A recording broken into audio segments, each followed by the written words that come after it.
एक बार गौतम बुद्ध एक गांव में किसी धर्म सभा को संबोधित कर रहे थे। उसी गांव में एक बहुत गरीब आदमी भी रहता था और वह सभा में आने जाने वाले लोगों के चेहरे देखता था और सोचता था कि जब ये लोग जाते हैं तो इतने दुखी रहते हैं, लेकिन जब ये वापस आते हैं तो इनके चेहरे पर मुस्कुराहट होती है।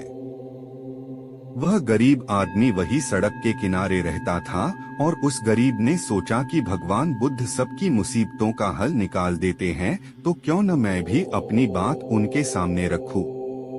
यह सोचकर गरीब व्यक्ति भी निकल दिया और वहां जाकर उसने देखा कि सभी लोग लाइन में खड़े हैं और एक एक करके अपनी समस्या बता रहे हैं।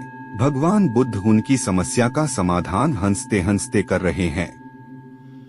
अब उस गरीब व्यक्ति की बारी आई और उसने महात्मा बुद्ध से कहा, भगवान, इस गांव में लगभग सभी खुश है, सबके पास पर्याप्त धन है, सुख है, फिर मैं ही क्यों गरीब हूँ? आखिर मेरे पास ही कुछ भी क्यों नहीं है?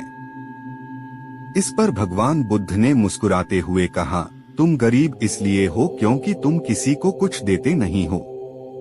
इस बात पर गरीब को बहुत आश्चर्य हुआ और भगवान से बोला, हे भगवान, मेरे पास देने के लिए कुछ भी नहीं है, फिर मैं कैसे किसी को कुछ दे सकता हूँ?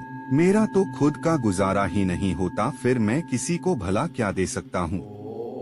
भगवान बुद्ध ने कहा, तुम बहुत अज्ञानी हो, तुम्हारे पास देने के लिए बहुत कुछ है जिसे तुम पहचान नहीं पा रहे। तुम्हारे पास देने के लिए मुस्कुराहट है जिसे तुम लोगों को देकर खुश कर सकते हो। तुम्हारे पास मुंह है, तुम मुंह से दो मीठे शब्द बोल सकते हो। भगवान ने तुम्हें हाथ पैर दिए हैं जिससे तुम लोगों की मदद कर सकते हो।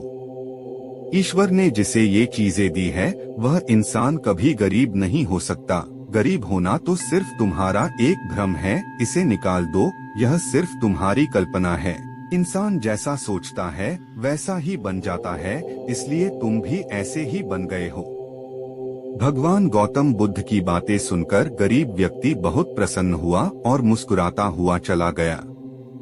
इस कहानी से आपको भी शिक्षा मिलती है कि इंसान का दुखी होना, गरीब होना एक भ्रम होता है, ना कि वास्तविकता। दरअसल आप जैसा सोचते हैं आप वैसे ही बन जाते हैं। आप हमेशा दूसरों की मदद करें, आप कभी दुखी नहीं रहेंगे। दोस्तों, ये थी भगवान बुद्ध और एक गरीब व्यक्ति की कहानी।